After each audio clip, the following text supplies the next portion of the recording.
Guess what? I applied to world's second best university without IELTS or GMAT and I got in. This is not a clickbait video. I'll tell you how exactly I did it, what you should and shouldn't assume from my experience. Hi, I'm Parul. I studied from Imperial College London and I keep getting this one question over and over again. How did you get into Imperial without IELTS and GMAT?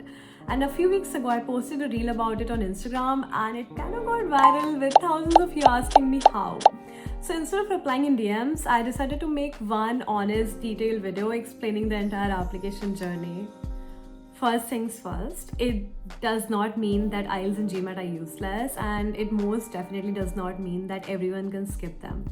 Whether you need these exams depend on your profile, the course, and the university's specific requirements. I applied without IELTS, received a conditional offer, which is very common in the UK, and then I did have to submit IELTS score to meet the condition. So the key takeaway is do not let absence of IELTS stop you from applying. Most UK universities allow you to apply first and then submit the score later.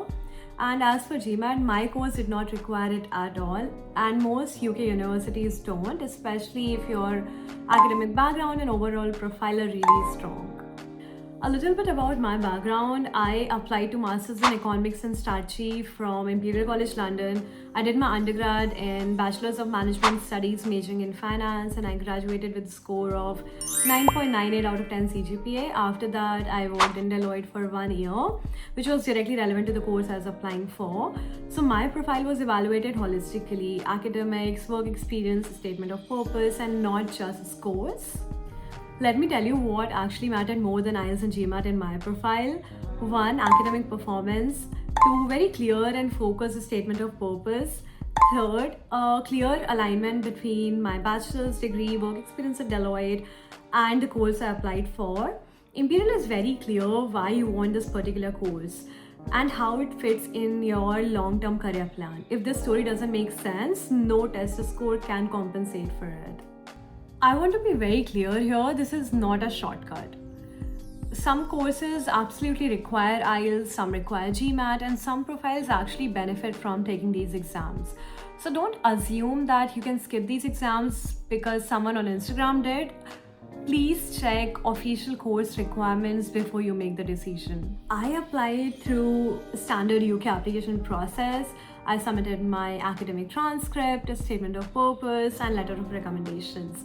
That's it. No shortcut, no loopholes, and no hacks. This approach usually works if your previous education was in English. In that case, sometimes you can apply for IELTS waiver. Second, if your course does not explicitly require GMAT. Then third, if your academic background, your professional experience are in clear alignment with the course you're applying for. I've also written a detailed blog on Substack where I've broken the process down step by step. I will link it in the description, so feel free to check it out. And if you want to see more content about studying and working in London, I share a lot more on my Instagram and I'll add my Instagram handle in the description. If this video helped you, please like and subscribe and comment what questions you have or what topics you would want me to cover next. Thank you so much for watching and bye for now. Bye.